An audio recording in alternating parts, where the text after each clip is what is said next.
Hello, everyone, and yes, welcome to the DYA Network. Again, I'm your host, David Edwards, and welcome to Network Nation. Now, everyone knows I'm excited every week for our guests, but today I'm excited because we're going to discuss a topic that is an essential aspect of developing a young athlete and is the learning tools that are necessary to help the student athlete succeed in academics. Today's guest grew up and played lacrosse in Wilton, Connecticut, winning 2 state championships during his time there and finishing his 4-year high school career with a 46-1 record as a starting goalie. After high school, he went on to play lacrosse at Ithaca College. After graduating, he spent 11 years on the American Stock Exchange, trading and brokering equity derivatives. He left the floor and earned his master's in sports psychology. Since then, he has consulted with professional and amateur athletes, implementing mental conditioning programs in a variety of sports. He has consulted college teams from Brown, Harvard, Yale, and the Sports of School Academy has worked with elite schools such as Cornell, Dartmouth, Notre Dame, just to name a few. Today, we are going to discuss his newest book, The Sport of School, Help Your Student Athlete Win in the Classroom. Let's give a warm Network Nation welcome to our guest today, Christian Buck. Christian, welcome to the show today. Thank you so much. I want to bring you around or everywhere I go. That was great. Well, thanks a lot. We always try to add that twist in the beginning. I love it. Do this. You've heard our show before. Always go to a backstory. I want to do this with your backstory. Mm-hmm. What made you do what you're doing, dealing with young athletes, being a former athlete? When did that eureka, that light moment going, you know what, this is what I want to do. This is where I have a passion to do what I'm doing today. Yeah. So I think it was born out of a void of not loving what I did. So when I was in the Wall Street world, we talk about congruence and congruence, is what you're doing congruent with how you want to live your life. And, in the trading world, it's buy low and sell high and just to make money. And I just wasn't that excited about that. And some people are, and that's great. And they can get very wealthy and good for them, but it just wasn't for me. And I wasn't giving back. And I started to think about some things about, what would I love to do? And if anyone's picking a career path, don't think about the job that's available. People say, accountant, no, postman, no, executive, no, and then move on. What do you love to do? Mm-hmm. And I figured out things like I played drums. I was a goalie. I'm a background guy. I have no desire to be the lead singer. That was one thing. I had read every golf psychology book on the market, literally maybe 30, 40 books of all just golf psychology. That meant something. And I love to be social. I love to help people. I love to figure out problems. Not major problems because that would take too long for me. I want to have quick problems.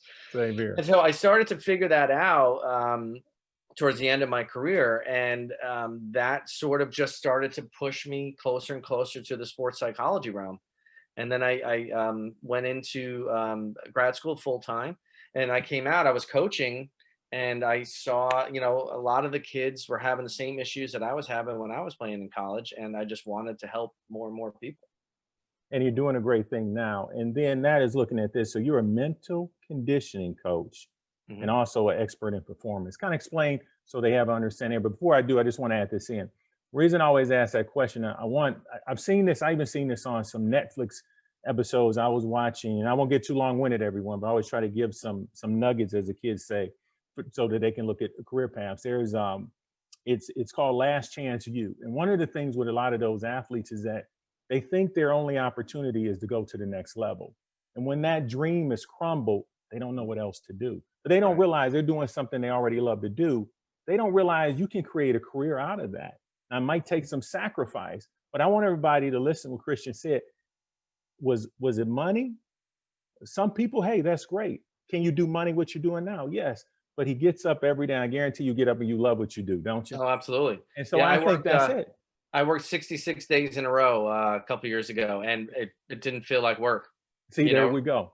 There we go. And I want to get that message across. It's so important. Everyone, we always want to check the box of what others want us to do. And we have in our country, in the US, it's usually the traditional type of positions. It's usually going, and no offense, into in medicine, or we going to accounting or engineering, but everyone's not cut out to do those things. There's so many things that look at some of the greatest things been done in the world, other people created that we never thought of. I mean, we think of Steve Jobs, we think of Bill Gates, and they created things. Phil Knight with Nike. We think of those things that were created out of a dream and a vision. And we'll get into that here. I like the way I transition that, everyone. We're going to be looking at vision here. But I want to go to that with you. Now, jumping back, tell us what you do, mental conditioning in a sports, dealing with expert in performance. And explain that to everyone. Sure. So some might say mental skills training. A lot of people might say sports psychologist. I am not a psychologist. I'm not a licensed psychologist, but I have my master's in sports psychology. So I can't do clinical work with disorders and anxiety and depression. But the way I look at it is, for most people, whether you play a sport or you're in business, you don't need to be sick in order to get better. And so if you line up, 8 Olympians, for a race, it's going to come down to not necessarily how they perform physically, because that's going to be a constant on that level, but how are they prepared mentally?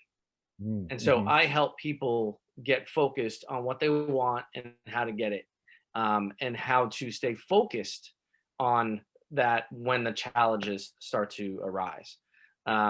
So I use, sports psychology, whether it's in, business executives or in school, to apply that same athletic mindset that we all know, and just, applying it to utilizing it the best we can. One of the things I say is my bring it mindset. And I use this with goalies, because lacrosse goalies deal with fear, because there's a lot of, when it's going 100 miles an hour, it hurts. But if you can switch or what's called a reframe that mindset to bring it. I want you to hit me. I want to make that save. We get into an aggressive, challenging mindset rather than I hope I don't get hit.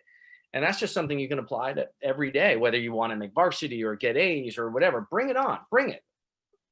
And with that, it's interesting, because it's a lead in this for you, is that it's prioritizing efforts over results, which is something you talked about. There was a quote you had too. We need to switch from forcing students to improve their grades, because we demand it, to motivating them to strive to succeed on their own. And I think what you're saying there is that, because a lot of times we look up in this, we want to avoid obstacles or mistakes, but that's how we grow and learn, right? Oh, and sure. So when I was seeing that, what you had in here is so much as looking at it. The other quote you had too, it was young man Jared, the student that you had in the interview process, that view schools as a game and my grades are as a scoreboard. Kind of talk to us on that, looking at treating school like a sport. And I think that's such an important part of it. Yeah. I mean, look, we love competition, right? And let me give you a very small microcosm of what I'm talking about. Let's say you're sitting in class and you have the teacher assigns a test in a couple days, whatever it is. And you turn to the smart kid in class or whatever it is, and you say, I'm going to beat you on this one. When those words come out of your mouth, and it's now on, right? And so you have made the challenge. You've drawn the gauntlet. So when you are studying, you're thinking about, like, I got to hold my word. And so it doesn't have to be a chore that I have to do this, but it's a competition, right? If we look at school like a sport, we start to think about, okay, well, what makes us improve? Why do we want to improve in sports? Now, the biggest difference is sports are more fun. I get it. You understand it. I'm not going to argue with that. But we also know that there's parts of sports that we don't like, and potentially going to the gym or working on our footwork and speed work, and that whatever it happens to be that you don't like, endurance, right? Getting on the road and running, but you do it anyway. Why? Because especially if you're playing a, second tier sport that doesn't really have an opportunity to go pro anyway. Well, why would you do that? And I think for the most part is we just enjoy it. We enjoy getting better. And that's, we talk about in the performance world, that we talk about getting better and moving forward, and progression is the only way to start your motivation. So if you can see school as a sport and use that same mindset, it's already in you. That's the best part. It's already in you. And just apply it to school and say, okay, I work my butt off in sports, so I already do that. I'm just going to do it in school, and what I call be the have it all or baller. I'm just Mm-hmm. going to have it all. So And, that's that idea of playing the sport of school, is treating each class like a different opponent. You're going to play math different than you're going to play history, just like you would your rival versus a team that's not very good. It just treat it like a sport. and that I like it because so many athletes, especially looking at the statistics, because there's some kids that'll say, well, I want to get a scholarship. And I hear a lot more now than in my generation. We never use the term D1 school. Yeah. Scholarship, I hear D1 so much, and it should be about education. But what I run into athletes that don't take the grades as serious, because the assumption is that if I'm a good athlete, I can get into school regardless of the academics. Yep. And that's the thing, is we'll put 100, being an athlete, and put in 150% of our effort into the training and the disciplinary. And if you only put 70% into the classroom, you're going to automatically get better. You automatically get better, especially the numbers you gave. Only 6.7% are going to play college football out of over almost 1 million athletes. And then go over to pro, it's even lower than that, 1.6%. What people don't realize, at the NFL, some of you guys that I know that are listening, a lot of those players don't even play 4 years, and they're not at the top of the tier of the income bracket. So you got to look at it, and that's not a guaranteed contract. So you have to have, I don't say a plan B, but like we're saying, I firmly believe what you're saying there is your vision and your passion. And I want to get into that with you too, where you talked about work ethic. It isn't born. How important is that work ethic? I know that was in your chapter in the book too that you talked on that. I want you to kind of touch base on that as well. Yeah, look, I see success in life coming down to three things: work ethic, and some people will say work smart, not hard. I don't think that's anyone that's ever been successful, in my personal opinion. You're gonna have to work hard. There's just no way around it. Two, some sort of intellectual curiosity, something that you are interested in, that you wouldn't mind reading a book about, that you would do whether you liked it or whether you're getting paid or not. That you're just curious about that thing. And then number three, the ability to solve problems. And if you can put work ethic into solving problems, how do you not get that job? Because as a business owner, I'm going to hire someone who can solve problems for me. Right? I have a lot of people that can just do the job, but I want people that can solve problems. And athletes understand the hard work and figuring things out, and they actually enjoy the strategy and setting up the game plan and all that kind of stuff. Well, if you can see math as a language to solve problems, right? Because that's all it is. You're never going to need sine, cosine, tangent, unless very, very few people. But if you could see algebra as a way to solve problems and put work ethic into that, you're conditioning yourself to be successful in the long term. So it's not just about getting the solving, the value of X. It's about putting in the habits that are going to make you successful. Now, going back to the motivation aspect of things and work ethic, if we create a vision of what we want, not what we can get, not what would be, if certain things lined up, just purely, I want blank. And getting very clear on what it means to get that thing, you will go get it because that's what you want. But if a teacher or coach or parent says you have to do your homework, it's a chore. So what I do is help people get a very clear carrot that they go after, rather than using the stick and pushing them into something. The stick, the carrot, how important too is it? Because you'll see kids that the confidence, because you build confidence with competency. If I'm competent in something, I'm confident.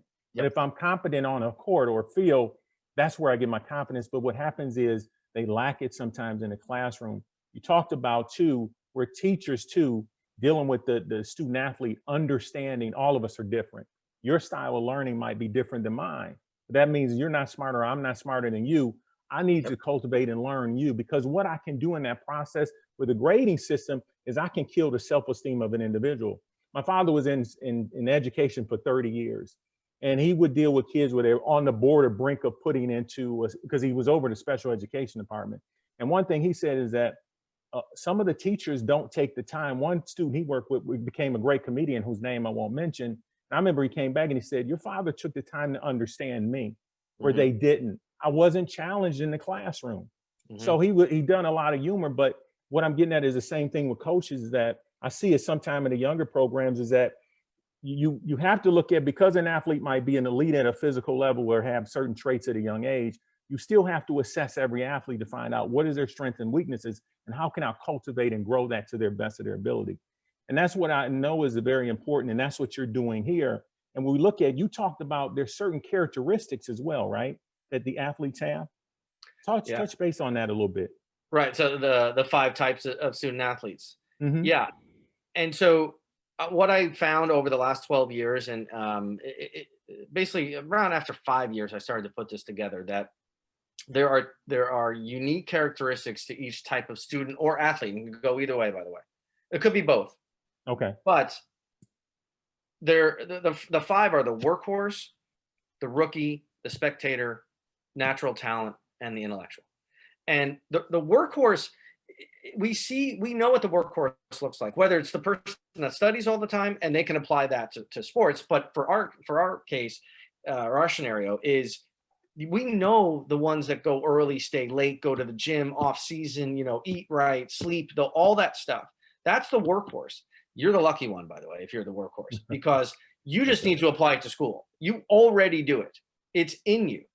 You just have to decide that academics, I won't say are a higher priority, because I don't know if we're going to believe that, but as an equal priority. Now, we know as adults that academics are more important. Hmm. But as a student, I kind of get it. And as long as you can make it even, because you're already a workhorse in sports, put that same effort into school. The rookie wants to do well. They just don't know what that means. So, oh, I want to go to the Ivy League. Okay, well, what's your GPA? Oh, I have a B minus average. Okay, that's incongruent again, right? So you want to go to the Ivy League, but you have a B minus average and work at a B minus level. That's more important to me, how hard they work, right? I don't care where you go to school. As long as you work hard, it really is irrelevant. Hmm. So the rookie just doesn't know, they don't know the rules. Derek Jeter was a rookie one year, right? He just didn't know how the clubhouse worked. He wanted to get good. He just didn't know. Then you have the spectator who, they're just watching life go by. And they don't care if they fail, and they don't care if they succeed. They're just sort of there. And with this spectator, if you're a spectator, you want to create a vision. Where are you going? What does 3 years from now look like? And I mean that specifically. What does it look like? I want it tangible. I want it clear. Where are you going to be in 3 years? Realistically, not just some sort of made up, idea or dream. And then the most interesting is the natural talent, which you might have been, by the way, and I'm interested. You're probably the workhorse, but you might have been natural talent as well. That the natural talent is the person that we see out there practicing and working hard. And at least it looks like they're working hard, but they're out there doing the extra time, and they're just gifted in any sport. It's difficult. You go play basketball with them and they're really good. And then they go bowling and they're winning, it's one of those, athletes. Well, they don't know how to work because all they do is play. So it's just so natural for them that if something is difficult, they shut down. Hmm. And so if they don't know how to do math, they say, I don't know math. I do English and history. And so what we try to focus on with the natural talent is, how hard did you work on this? Well, I didn't really try. What you've got, and one of my guys who's number one recruit coming out of high school, who played at Notre Dame, he said, I didn't get it until I jumped in with 2 feet. And he was the natural talent because he didn't understand the work ethic part of it, because he was just so naturally gifted. And then lastly is the intellectual. And the intellectual is a little bit different, that their grades come first. They might want to go to Ivy League first, or whatever it happens to be. But they deal with perfectionism and anxiety and this high bar that they set for themselves, or maybe their parents have, and they're sort of pushing all the time. And 1C is going to blow up everything. And you're sort of dealing with a little bit of a different scenario. There's less about motivation, more about basically perfectionism and lowering the level of the water so that you don't have to, keep your nose above water, just lower the level of the water and you're going to be okay. So those are the 5 different types. And once I found out, what type, or once I find out what type I'm working with, I can go into each one of those interventions because I've seen the pattern over and over. Now, when you look at those types, because I was just thinking, like, I'm a blend of a number of those when I was younger. Yeah. It was talent there, but then academics was pushed on me in my family, right? Because my parents, uncle, everyone, went on to higher education. The thing is that sometimes it will be a blend of trying to overachieve because you're trying to hit those high end grades. And sometimes what happens is you get analysis paralysis or not understanding of what to do when you're younger, because you might have coaches or others around you that knowledge base might not be there. So talent only takes you so far. And working with elite athletes, you get to the next level, everyone's elite.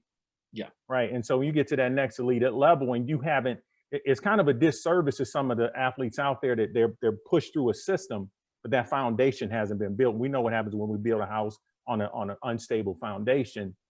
What do you notice when you start looking at, is there any out of those characteristics of athletes those 5, is it anyone that stands out the most to say, wow, you know what, there's a pattern here. I'm seeing this more now, especially now with technology, what's being done now, the time you've been doing this. Have you noticed anything change? Has there been a pivotal moment to say, well, wait a minute, this is interesting right now? Potentially the intellectual, but not so much the intellectual as much as the anxiety of performing at a really high level and the pressure of that. And who else is going to feel that is the spectator, because they're just not doing anything. And then, maybe the school psychologist is getting involved, and the college counselor, and, that type of the vice principal. And now they're feeling this pressure that they have to do it. So that's a possibility. But in going back into doing it yourself and that type of thing, when I was in high school, my parents were of the mind of, look, just be a good kid and get grades, get whatever you want. And I played on the #1 team in the country for lacrosse. Yeah. Like I said, I lost 1 game in 4 years, or like you said. And so, my starting 10 guys, I went Division 3, the other 9 went Division 1. We were good. And so when I thought I was going to get recruited and I'm going to go wherever I want and everything's going to be great, well, that didn't work out. And my grades out of 2.8 weren't great. And the dean of admissions told me, don't waste the money on the application of the school that was recruiting me. And I said, I'm going to get my grades up. I'm going to get in your school. And I went from a 2.8 to a 3.8. And it was because I tried for the first time. And that's one thing that's really important here, for no matter what type you are, that to be successful is not about IQ. It's about work ethic and EQ, as well as, and now it could be IQ. Now, if you're going to be a chemist, or, there could be some IQ aspects of things. But if you want to be a good salesperson and you have really good EQ and work ethic, that road is paved. Like, that is going to happen. And let me give you an example. One of my guys was a total workhorse. Now, his grades were not the greatest grades, but he really worked hard on them. So maybe in 9.5 on a scale of 1 to 10. That became his identity, whether he was on the field or in school. I outwork you. And he would walk around campus at college. He went to a D1 program after starting a new position his junior year, got a scholarship, and he would walk around campus and say, in his mind, I work harder than that guy. I work harder than her. And then when he got to and doing research for my book, I interviewed him and said, do you still do these things? He goes, Coach, I got to tell you, we're at the national conference right now. This is in the financial world. He goes, I'm just going to outwork everybody. I signed an $8 million deal yesterday and a $6 million deal today, while everyone else is going to their little conference. And it was still in him that I will outwork you. And it's not an IQ thing. It's a work ethic thing, and a desire and a vision to go get it. The stronger that vision, no matter what type of student you are, except minus the intellectual, that's what's going to be your guiding light to success. How many students, and that's a point there, is that he has to have the competitive end is there, but there also has to be a vision, because if he's trying to close on those deals, you're looking at metrics and numbers versus your competition. I'm going to hit this, right? Yep. What do you notice? It's amazing how many of us as adults that don't have plans. How many athletes do you talk to don't have a vision and a plan? They might be great at what they do, but how important is that? I really want to drive that home because I know you have it in your book, and I read it earlier with you in high school. Kudos to you for bringing that grade up. That's a heck of a GPA to bring up too, from I'm where you sorry, were at. you froze on me for a second. Say that again. So in high school, I read that in the beginning of the book, how you brought your GPA up. Yeah. Let's bring into that. I'm going to tie that into vision with that. Mhm. Did you have a vision at that point? And I'm going to add into that this too. How many athletes do you see? Do they have a vision? Do you run into a lot that don't? They come through various programs, and that how important that is. Oh, 100%. So yes, absolutely. I had no vision Hmm. up until this guy told me I couldn't get into school. Then I had a singular vision to Mm, prove him wrong. Now, long term, that's not the greatest motivator, but it was a catalyst, and it taught yeah, me that I can do it. yeah, Right, because we don't want to use external things like that. We want to use success and intrinsic motivators, but nonetheless, it can be a very good catalyst. I see that almost with every client I have because that's why they come to me. mm-hmm, So for example, when I went to work with the Brown men's lacrosse team, those guys had vision. They were hmm, there for a reason on the field. They were there for a reason in classroom. They knew that this was just a stepping stone to go to bigger things, especially in a second tier sport, hmm. right? So if we can have that vision, or the successful people that I've worked with, they have the vision. And what this is the part that I really want to drive home. It's not about what you can do. It's about what you want. And Mm, most people make that mistake. And let me give you an example. I was working with an executive just the other day. He said, "Oh, I want a house on the lake. That's what I want. But, then if I get that house, then I'm not going to have enough money to afford other things because the house is so expensive, blah, blah, blah." I go, whoa, whoa, whoa, whoa, whoa. We're just talking about what we want. right. So what you might want is paying for that house in cash. And then you feel good about it. So if we say, I want to go Division One, okay, I want that. Well, what are you going to do to make that happen? And I would say, talk to a coach, talk to someone who knows, and say, what do I need to do to go D1? Because the other thing that I found is a lot of people want to go Division One because they feel validated that Yeah, they're good enough. And yeah. they have no idea how difficult D1 is, Hmm. right? But they want I call it the bachelor syndrome, where, they just want to be picked. Pick me, pick me. And that's a mistake I made. All I wanted to do was go to the best program I could play for. I didn't think about the school and the people and learning and getting better intellectually, just about playing. And so if we can have the vision, right, then all the other things will start to, fall into place. And it carries over into our adulthood too. And to tie into Sure. that is that we're looking at a vision with athletes. It a lot of, especially those who are listening, is that it's okay D2, D3. If you're talented, they'll find you.